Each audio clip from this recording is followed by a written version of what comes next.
बिस्मिल्लाहिर्रहमानिर्रहीम। अस्सलाम वालेकुम। जमजम टॉक्स में खुशामदीद। बड़ा मुश्किल है मेरे लिए इस इशू पे बात करना।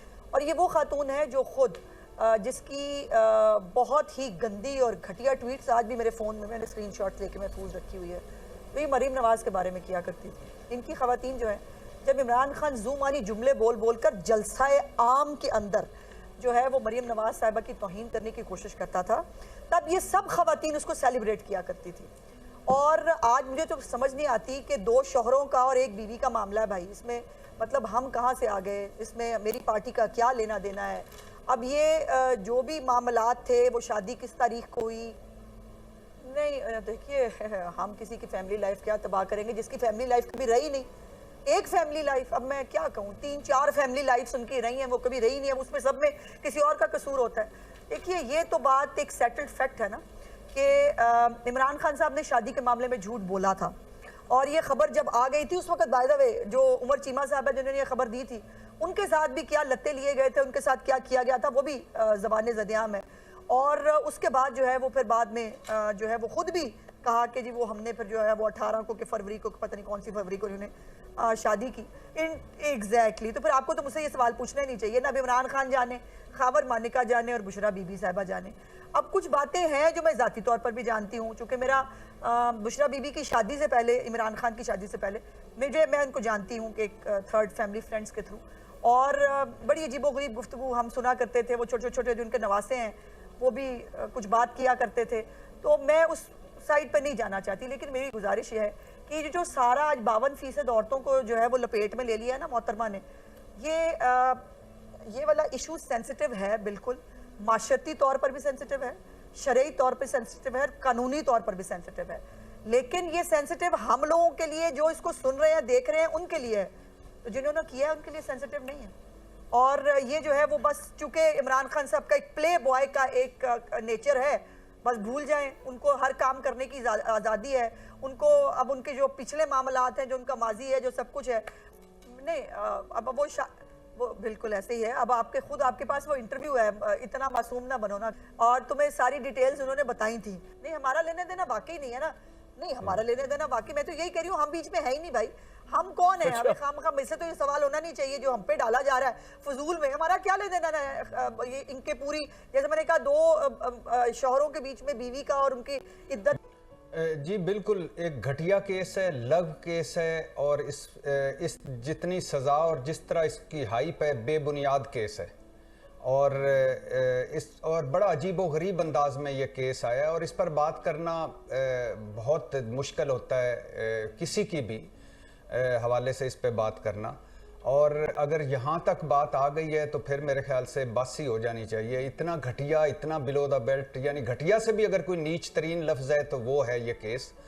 कि पहले आप सोचिए ये केस चलता कैसे। एक तो एक मोहम्मद हनीफ नामी कोई शख्स हैं, वो इस्लामाबाद की एक सिविल कोर्ट में आते हैं और कहते हैं कि इमरान खान ने इद्दत में निकाह किया है, तो शिकायत दर्ज करवाते हैं और सिविल कोर्ट में मुस्तरद हो जाती है दरख्वास्त। क्यों मुस्तरद होती है? कहते हैं जी ये अगर जज कहते हैं कि अगर जो कुछ हुआ है लाहौर हुआ है, आप लाहौर जाएं। फिर हनीफ साहब दूसरी अदालत में चले जाते हैं, वहाँ मंजूर हो जाती है।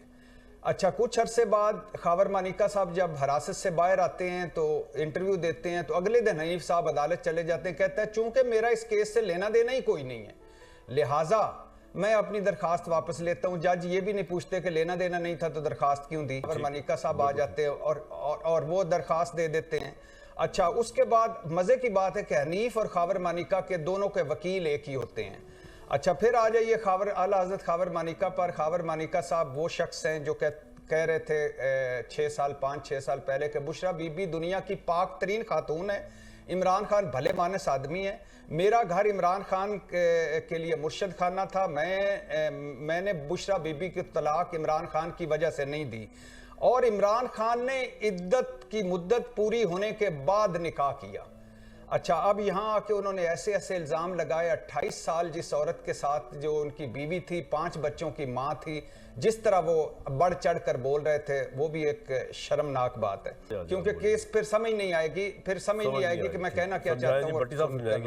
मुफ्ती सईद साहब खैर से उनका भी एक वीडियो क्लिप आता है कि जब हमारा दीन हमें ये कहता है, मुफ्ती सईद कह रहे हैं कि जब औरत कह दे कि इद्दत में निकाह यानी मेरी इद्दत की मुद्दत पूरी हो गई, तो दीन कहता है कि उसकी गवाही मोतबर पूरी हो गई। अब वो भी इसमें खैर से आ गए हैं। फिर तीसरी बात है, अडयाला जेल में जो अदालत लगी, जिस तरह केस चला, जिस तरह के जिरा खत्म किया गया, जिस तरह के गवाही खत्म किया गया, जिस तरह जल्दबाजी की गई, और जिस तरह 76 साल तारीख में इस ऐसे केस में जितनी सजा सुनाई गई इतनी कभी किसी को नहीं सुनाई गई, वो हो गया। अब इसके बाद एक और मजे की बात है, ये इद्दत में निकाह केस तो एक मशहूर हो गया, ये फ्रॉड है। फ्रॉड की दफा लगी हुई है 496 पीनल कोड, ये अंग्रेज दौर का है। अब इसका मुस्लिम फैमिली लॉ ऑर्डिनेंस से कोई ताल्लुक ही नहीं है।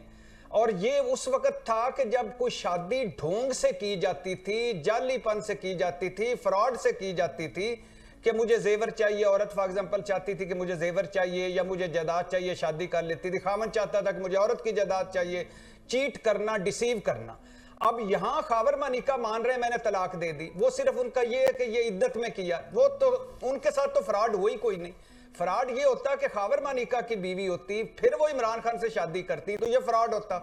तो लिहाजा खावर मानिका इसमें फरीक ही नहीं है। क्या इमरान खान ने बुशरा बीबी के खिलाफ दरखास्त दी? मैं तो इस तरफ जाते ही ना, और अगर मुझे दलाइल देने होते तो मैं तो, मेरा कोई बदतरीन मुखालिफ भी हो जिंदगी में, कोई वैसे ऐसा है भी नहीं। ओन चौधरी बैठा हुआ था आपके पास, तो मैंने कहा था कि एक तरफ वो माँ कह रहा है, बहन कह रहा है, दूसरी तरफ गवाही दे रहा है, तो मैंने कहा था कि मैं मर जाता, अल्लाह ना करे कि ऐसा वक्त आए कि मैं अपनी जो 28 साल की मेरे साथ रफाकत में, एक अच्छी बात हुई है कि ये जो अफजल मजोका साहब है ना, इन्होंने मामला निपटा दिया है, वरना 9 मई का कोई मुकदमा भी सुना जा रहा है। मैं तो बिल्कुल नहीं कह रहा कि कौन इसके केस के पीछे है, लेकिन ये केस अगर ये आज याद रखें सब के सब, ये बात बेडरूमों तक पहुंची है और ये किसी के बेडरूम महफूज नहीं रहेंगे।